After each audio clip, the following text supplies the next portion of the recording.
The Town of Edison Beach Special Town Council meeting of March 9th, 2021, 10 a.m. The purpose is for presentation of the Recreation Master Plan by Tool Design. And Tool, if you would like to start your presentation, we're ready. Sure, yes, ma'am. Well, thank you so much, Mayor and Council, for letting us be here. My name is Chris Lankov. I'm leading the master plan for you in the town of Tool Design Group. And I have with me Charles Howell from Land Plan, who's been an equal partner in working on the Recreation Master Plan. And today we just want to give you a general overview of the findings. We do have a copy of the draft here. Report, and I've sent a link to Mark, and once we iron out all the last little details, we can send that out to you all to look at as well. We get the next slide. So we want to just talk about where we've been. So we had a very robust engagement process, and many of you were involved in that, and we do appreciate that. Talk about the inventory and analysis that we did. Then look at some of the recommendations, not only from parks to beach access points, but also to your multimodal network. Talk about phasing and implementation, and then we do have a robust appendix section within the master plan that has all of our public data from our survey, all the analysis that we gathered from that, some of the data from also when we had our public open house where individuals came and helped us iron out details, and they put design preferential treatment stickers on that. So if you'll get a mention. But first we wanted to start with guiding principles. We always want to make sure that we're meeting your needs as a community. And so what we have come up with is that we want to maintain the low country vibe, develop new recreation options, make sure that we're safe and connected with our multimodal network. You have a lot of people out and about on a daily basis, and most of the time they're actually in the road as opposed to on the side paths or sidewalks. We want to increase access to nature, and that's why we come to Edison, just for the beauty, the scenic beauty here. And then balance the needs of residents and visitors. So you do have a full-time population on the island, and then you have that seasonal influx. And so we want to make sure that we're meeting both needs and making sure that it is very balanced. So the engagement process. We tackled this in two different ways. First, we had an online survey that had almost 30 questions on it. And we had over 600 respondents. I think the total was like 645, which is absolutely amazing, especially for a community this size. I work in communities all across the country. And sometimes they're 150,000 population, and I get 5 people. So this is an amazing outpouring. And you'll notice the little graph on the side. Only 27% of the respondents were actually full-time residents. So these are guests, seasonal guests that come here maybe on a routine basis, or some that just came and they were here at the right time and got the opportunity to take the survey. But some of the findings in there, and again, in this report is a full breakdown, but most feel that they have adequate access to a park and feel safe when they're using the park and the beaches. So that's excellent, excellent. A strong desire for additional beach access amenities, and we'll get into that a little bit later. And a third would be more willing to walk or bike if there was adequate multimodal network, as opposed to trying to use their personal vehicle or their golf cart. These are some of the infographics of the questions that we had asked. So the first one of the questions was, which park do you visit the most? And you'll see that Bay Creek is by 48% there. And individuals had the option to choose whatever they wanted to here and select as many. But Bay Creek was the top one there at 48%. And I think that's also a function of you as a community having most of your events. You have the market there on a full-time basis. And it's beautiful, beautiful out there. The next one was visits to the town's parks and beaches would be more comfortable if they had the following. So we gave a long list of items there. In the middle, 50%, they talked about the idea of having some kind of wash station to wash sand off of their equipment, their beach chairs, whatnot, or shower. But again, everyone felt like it was well maintained, and they were definitely appreciative of the opportunity just to get to all the many beach accesses that you have. The second one was, or the third one, excuse me, was very interesting. We asked which beach access point you visit the most. And so we have the top 5 most mentioned, not in order, and the top 5 most mentioned for the least visited. So we did a pretty deep comparison to help you decide which ones to fix up first, or maybe fix one that's in the least so that more people will go there and we can stop some overcrowding of certain access points. We also have an online, what we call wiki map, and so it's very similar to a Google map, but individuals get to go in and actually select what they want to place, so they can say, maybe this intersection needs a little bit of work, or we'd love the trail to be fixed here, or I'd like to have a dog park in one of these locations, or a new beach access point. And they also were able to draw lines of where they wanted to go, either by bike or by walking or jogging from a recreational standpoint. And so you can see all the different populations on the map there. We didn't have all of them on here, but we had over 250 individual responses on that as well. And so some of the highlights were interactive way to provide place-specific comments here. Again, they also talked about the many different options of how they wanted to walk and bike and complete that network of trails that you have around the island. If you do the whole loop of Powell Meadow to Jungle and then up Labyrinth Dock Site and back around, it's about 7.3 miles. And we wanted to create little interconnected units. And very similarly, you see that as a desire of the community. And then again, we were here in middle of October of last year, and we did a public open house, and then we also performed a workshop where we went and we did an evaluation of every beach access point, every park facility that you have. And so we had over 25 participants in person, which is great. I mean, we're in the middle of a pandemic, and we were as you can see, we were spaced out, and we all had our masks on, and we had a very good time. It was good to talk to all the individuals. But there's an appreciation of recreation assets, bringing people to nature, desire for context appropriate materials. So we had many of these boards around here that talked about materials or the style of facility that you may want here. And people were excited and put in the sticker dots where they felt that was most appropriate material or application of a bike facility here on the island. And then benchmarking. So benchmarking is very important. So the National Park and Recreation Association has a set of standards that we follow. And so what we like to do is take their typical standards and then see where you match up and then calibrate that to what you need. And so that's our starting point outside of the public participation process. And so according to the 2019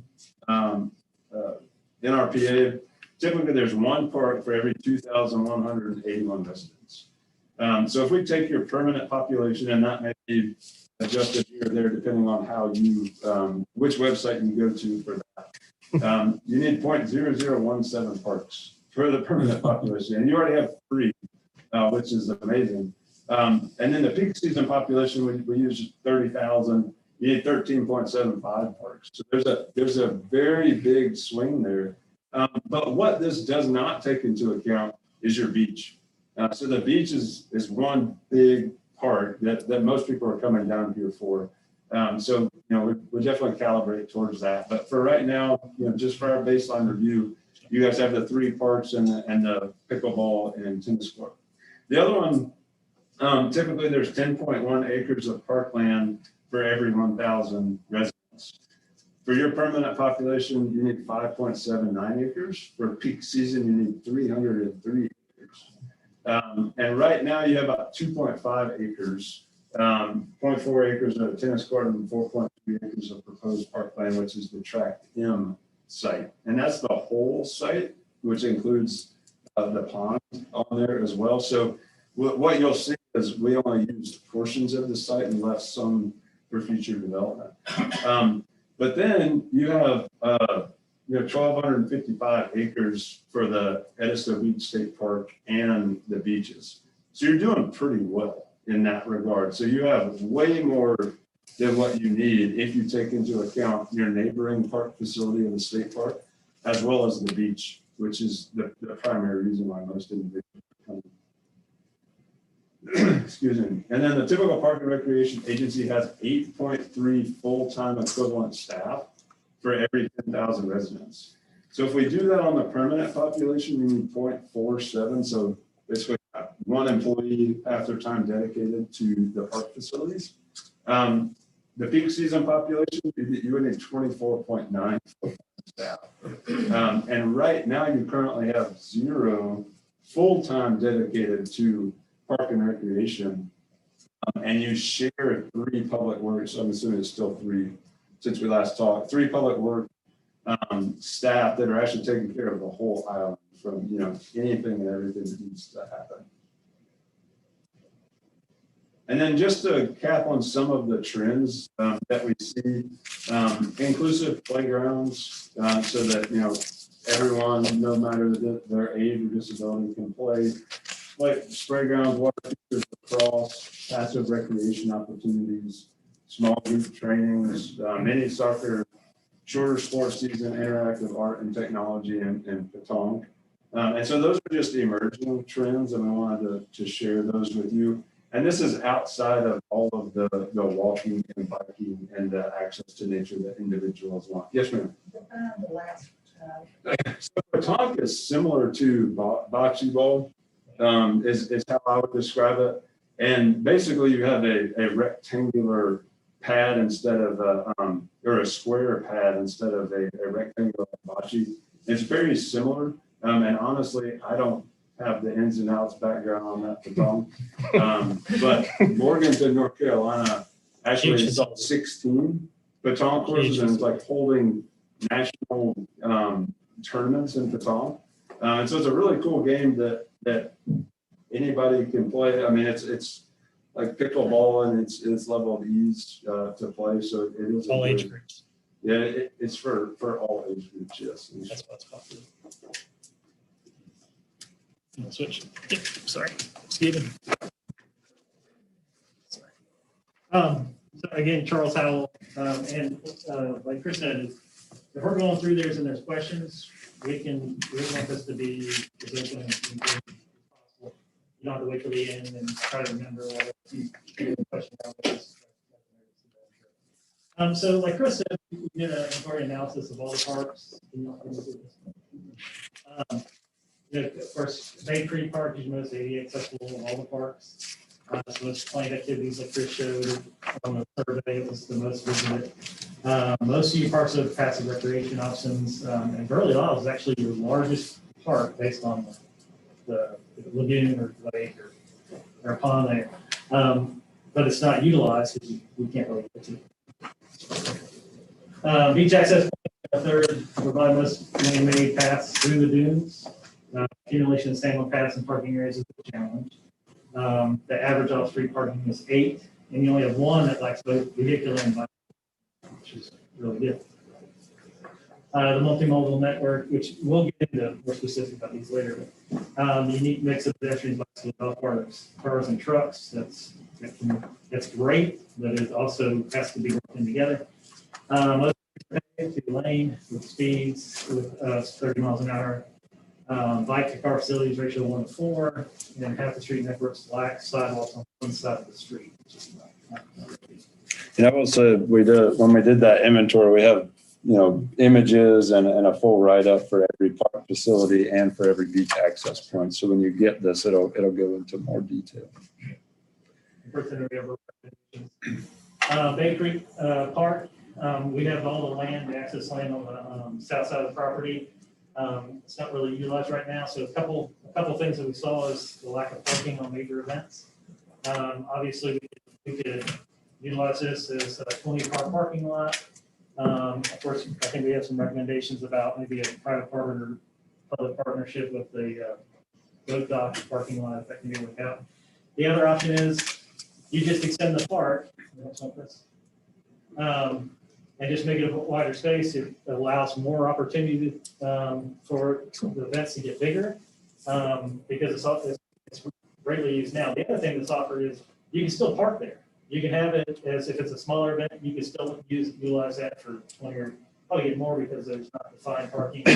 So you have someone out there lining people up, they don't need 5-foot gaps. But, a larger space, and of course, overflow or more vendors if you can work out off-street parking or parking in another place. Burning Lost Park, we had people in the public meeting talking about kayaking there. I think there's some pushbacks from some of the people there who live on that, the lake there and said, They own property fences for lake. That's right. That's right. So what we're just showing is a low boardwalk fishing pier, so you can actually utilize and see the lake and the beauty of the lake. Now, it's a money that's trying to get out there.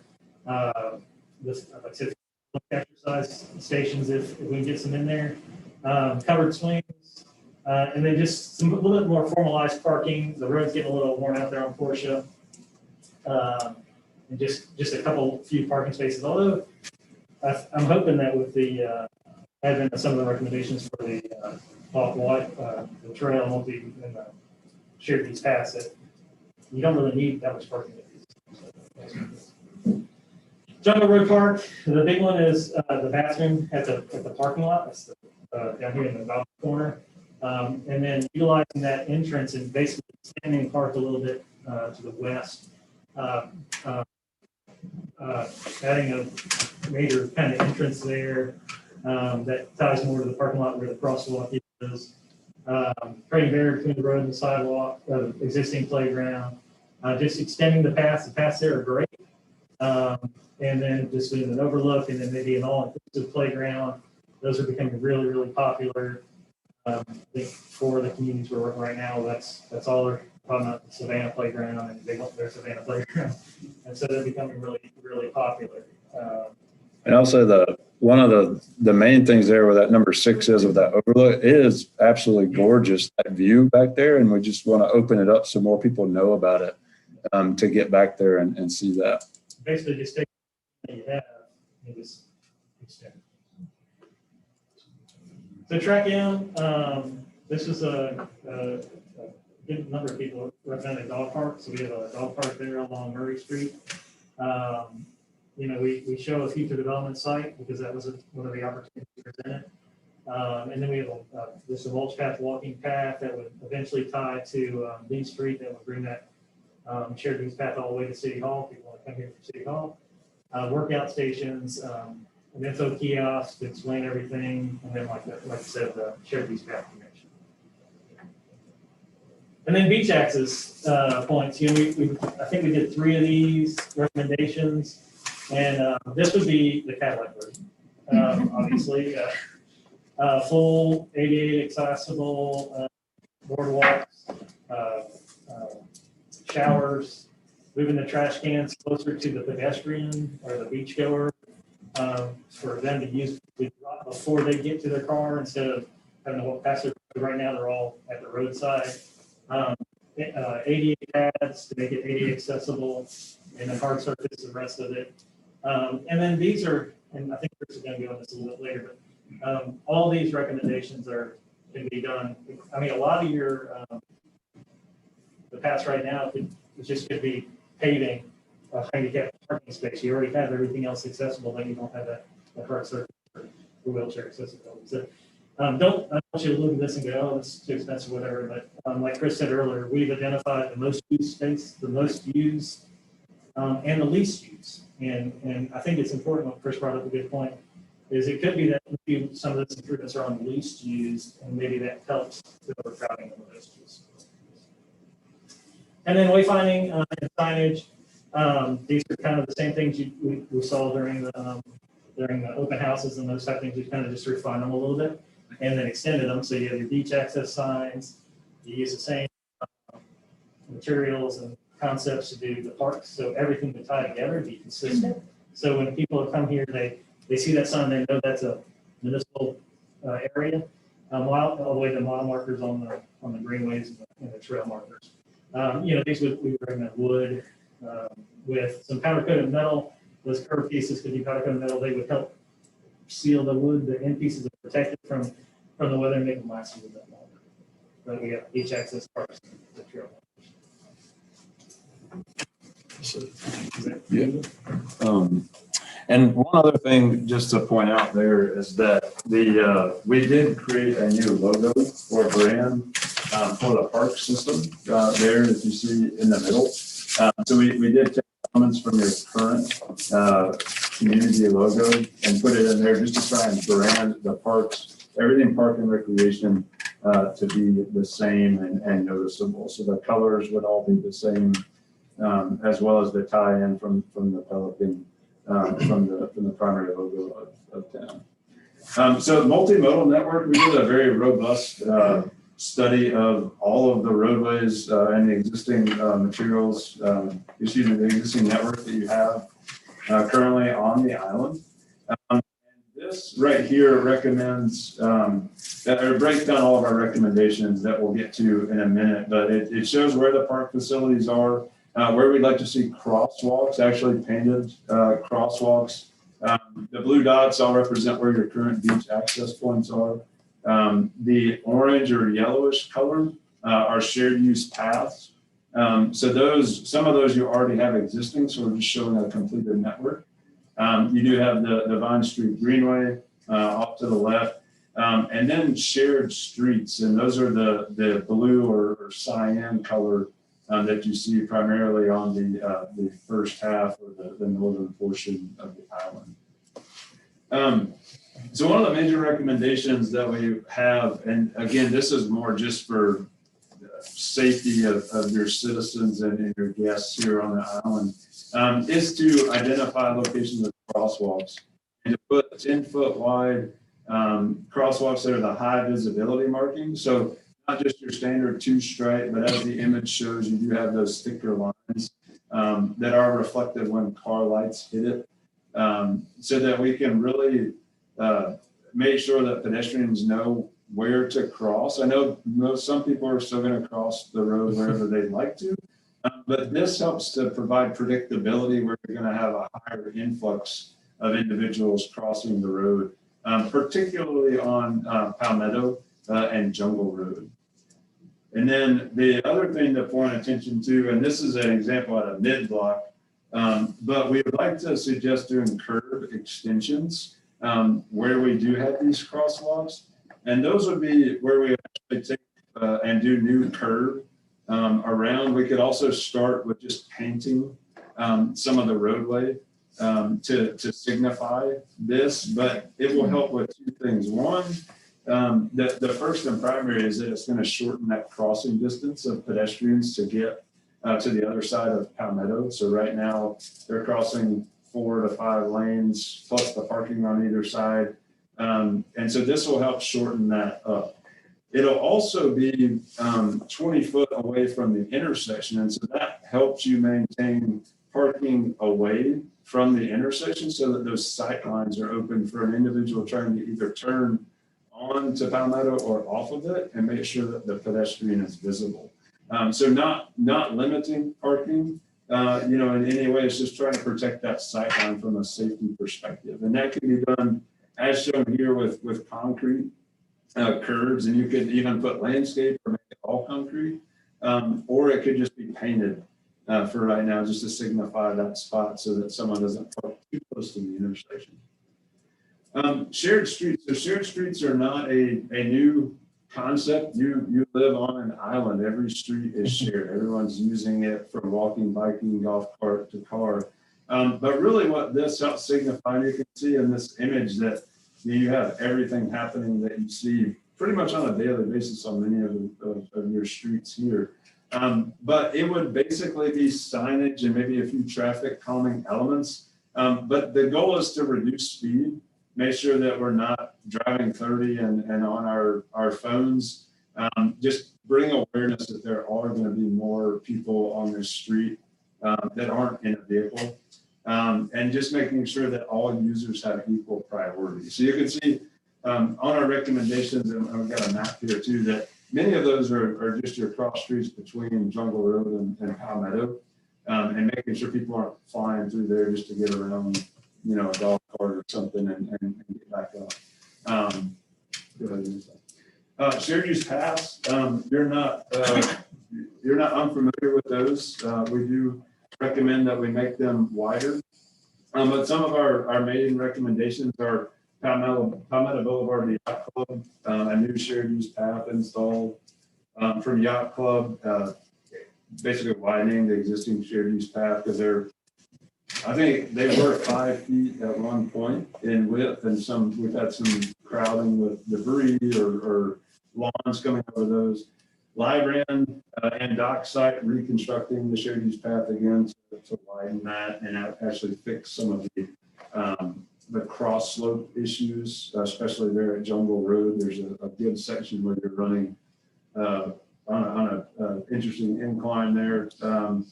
And then Jungle Road, this shared use path proposed as an alternative to the existing bike lanes, and we'll get into that a little bit later.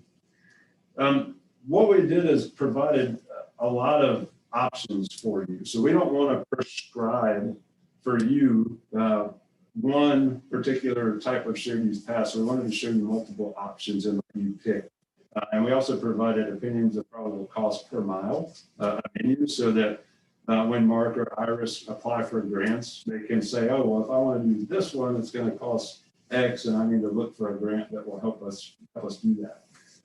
So again, just lots of different options.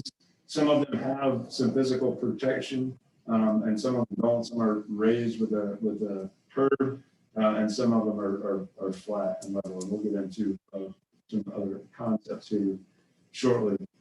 The greenways. So the Vine Street Greenway is gorgeous. I love going up and down it and running it in the mornings when we're here. But it is in need of some repair. It's in one of the lying areas. So we're talking about maybe reconstructing portions of that, widening it, you know, it's very narrow.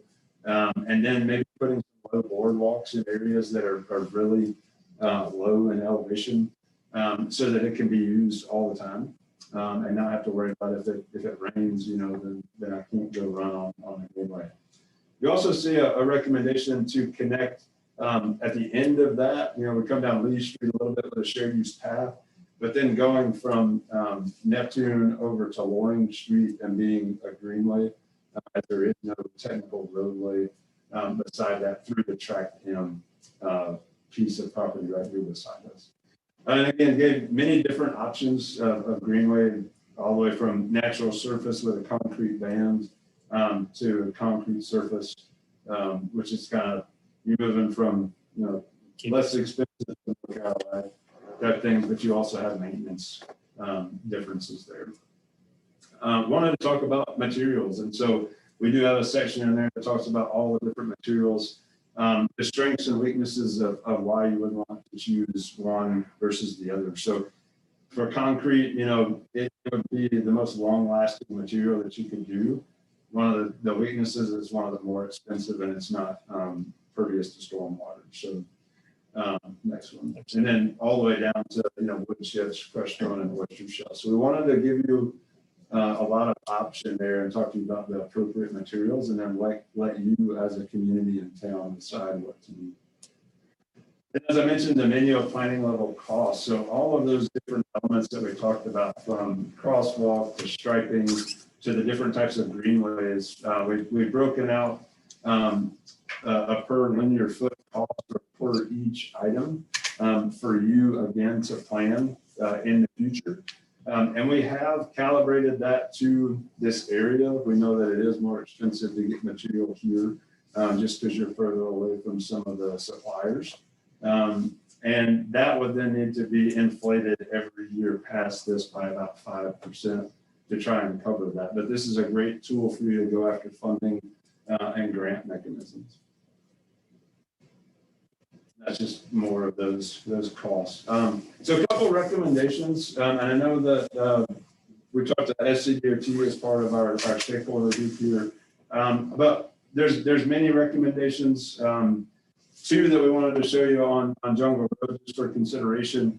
One would be a road diet, we'll call it, going from 4 lanes to 3, having parallel designated parking on each side. And then on the river side or west side, we have a 5-foot sidewalk. On the ocean side, because that's where most individuals are trying to access, we have a 12-foot shared use path, and whether that's concrete or asphalt and up to the town to the side.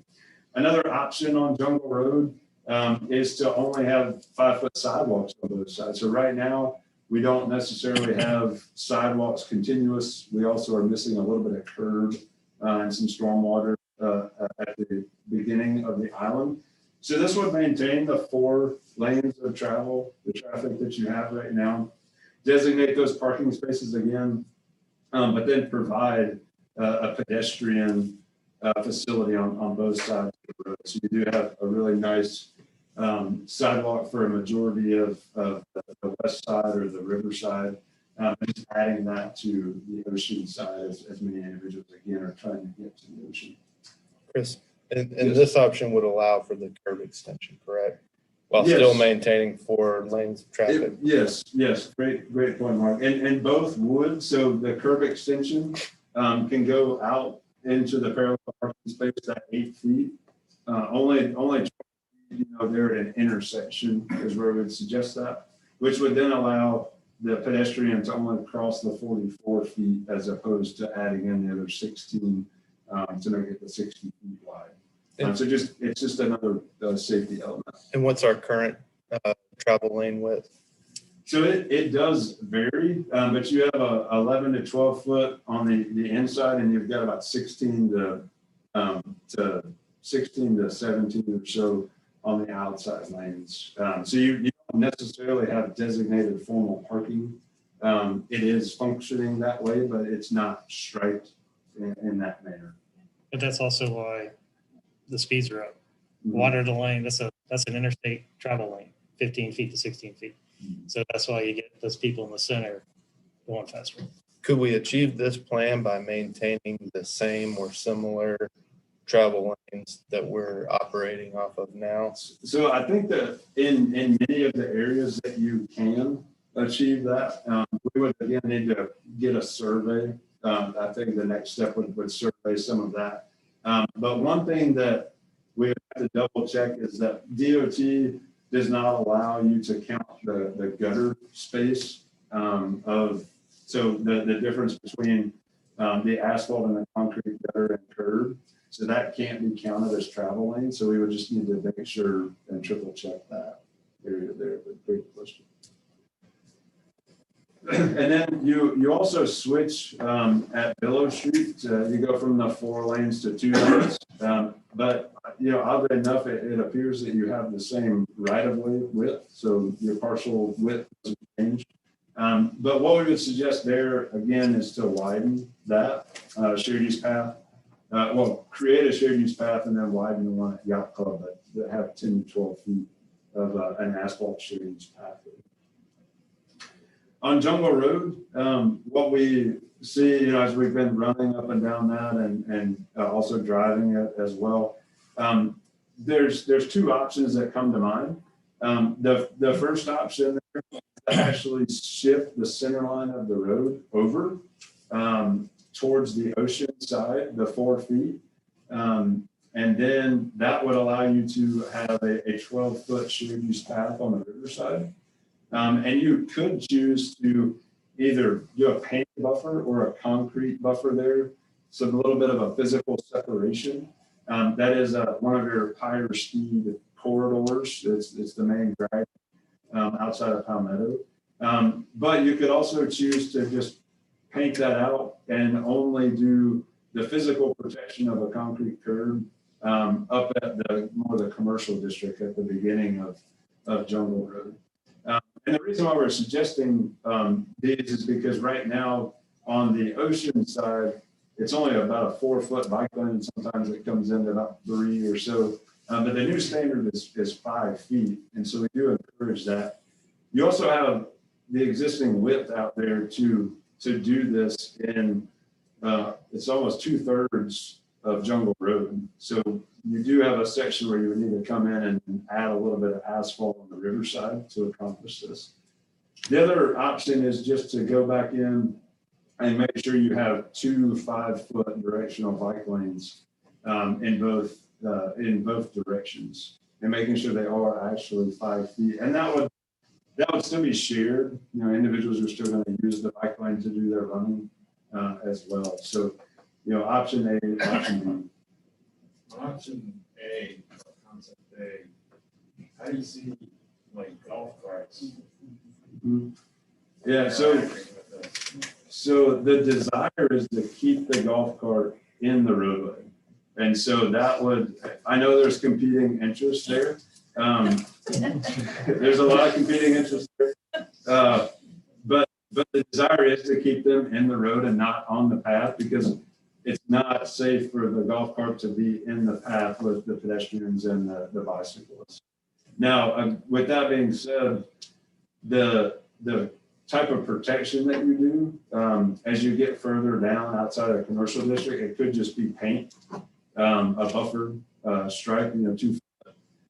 And then a golf cart can go over there if they need to. But ideally, and one of our recommendations is actually to take Jungle Road from 30 miles an hour to 25 miles an hour. And then the golf cart that keeps up with, golf cart does about 15 to 20. And then the car wouldn't be as delayed as they are currently. Any other questions before we move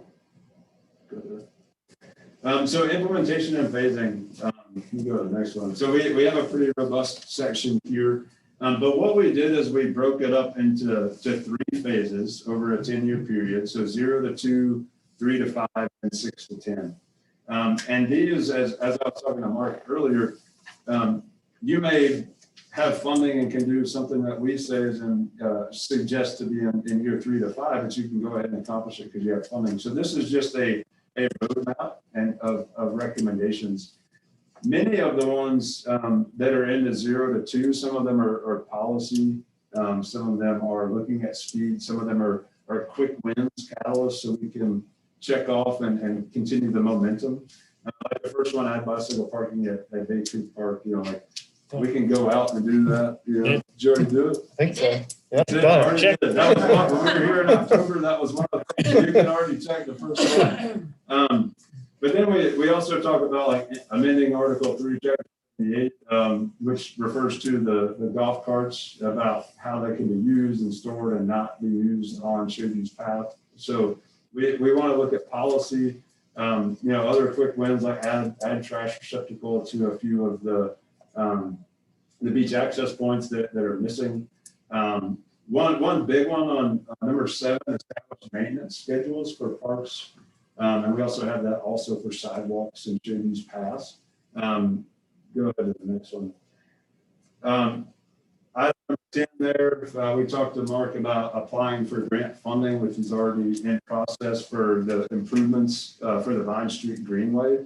And what you'll see is that we recommend in other places to identify funding, talk with SCDOT or whoever owns a facility, design it, and then begin construction. And sometimes you'll see the same facility talked about in multiple phases, because in one phase we're saying you need to identify the funding if that's the improvement that you want.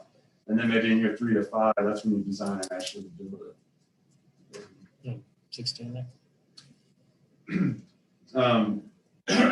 And in 0 to 2, one of the other recommendations that we have is to select 3 beach access points and make them fully ADA accessible from parking to the beach. Now, that doesn't mean that you have to go and build one of the 3 that we chose as a concept that currently don't meet any ADA standards. As Charles mentioned, you have many boardwalks that are already there.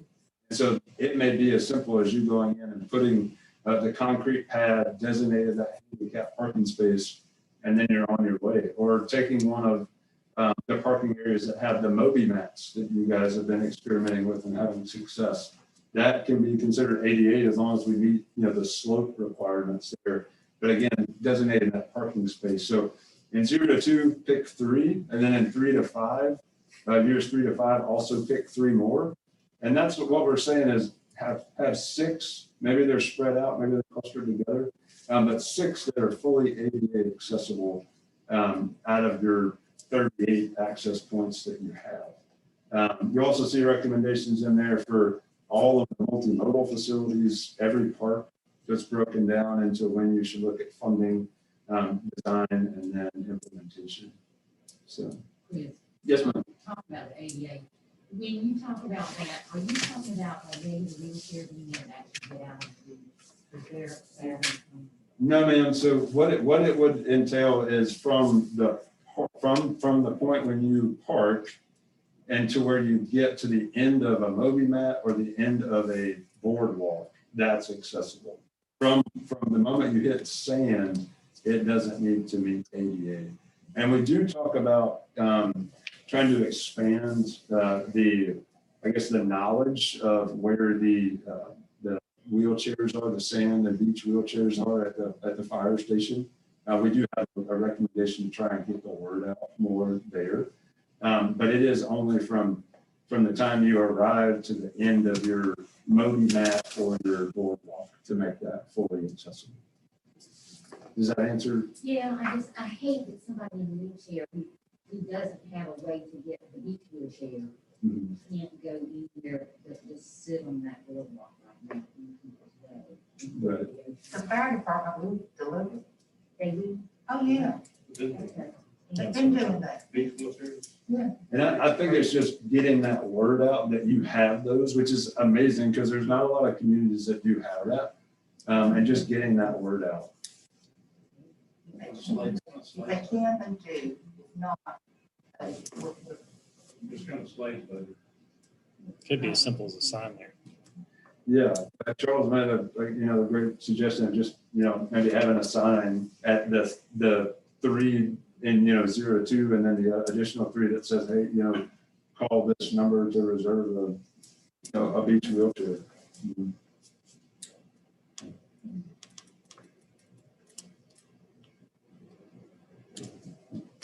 And then the final thing that we added in here was a section that talked about all the partners. And these are outside of town partnerships that you already have. We've got TIDE committee here as well. This is outside of that.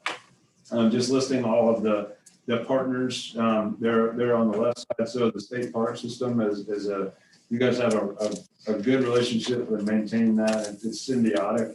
The DOT, they've been involved in this and have liked the recommendations for Jungle Road. The DNR, making sure we're staying up to speed with them and talking to them and partnering where we can. Friends of the Edisto, the ACE Basin Task Force, and so on. And then we have funding opportunities. Many of these, Iris and Mark already are fully aware and have been using those here on the island. But the Transportation Alternatives Program is administered through the DOT, and that helps pay for multimodal facilities, pedestrian and bike. Tourism and Advertising Grant Program, Land Water Conservation, the RTP, the Recreational Trail Program. Those are things that you are already using. But we want to identify those again. There's a few on there that may not have been on there before, so that we can look at how to make this a reality and move forward and help you with finance for trails and for folks. So that's all that we have from a presentation standpoint, and we're happy to answer questions. Again, we have the books and the. Yeah, and we do have these here. I've got 2 copies you can flip through. I'm going to leave with Mark and Iris printed out, and we have 3 copies. So. In your diagram, you can Yes. more, if you guys, maybe after this or at some point, Chris can kind of more detailed show you the elements of the different park concepts. Because I think we kind of went through that pretty quick. Lot to pack into a short amount of time, but want to try to give you as good an overview as we possibly could in the time, but then also leave opportunity to answer any questions that you have. As Mark said, those are over here, all the blow-ups of those images we showed. Is there any way online that you can pull this up and see this presentation? I think we live streamed it, and I can send the PowerPoint to Mark after this so that you guys can, yes, sir. And you'll all get a copy of the actual plan, which is basically everything they went over and then a lot more detail on each point. I think you're all, you said accesses and how well used they were. How did you all do that? So we actually didn't, we didn't calculate it. That was based on the survey. So we asked the survey question, and out of the 600 and almost 50 responses that we got, those individuals could select as many as they wanted, as the ones that they use most frequently. So it was open-ended. It wasn't just answer one. And what we did is just we took the data and then compiled how many times this individual selected Beach Access 32, for example. And then we took the top 5 and the least 5, and that's how we were able to do that. Yes, sir. Is that data in the appendix? It is in the appendix, so it has all of the, everything from our survey. It has it has all the analysis in that, so, yes, sir.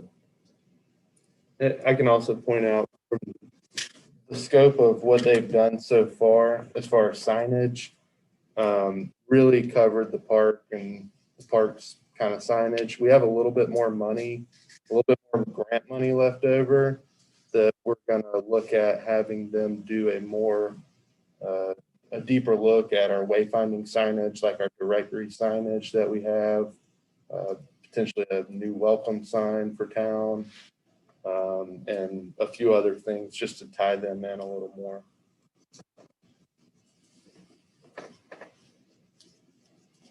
I'd just like to say that from the very beginning of the presentation, your 5 guiding principles are right on target. We appreciate the careful consideration. Great, thank you.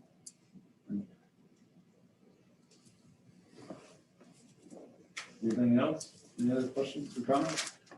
Anybody? Again, this is just a draft, so. not the final. Yes, so this is our full draft recommendation. Mark and Iris have gone through it once or twice, and we've made some amendments already.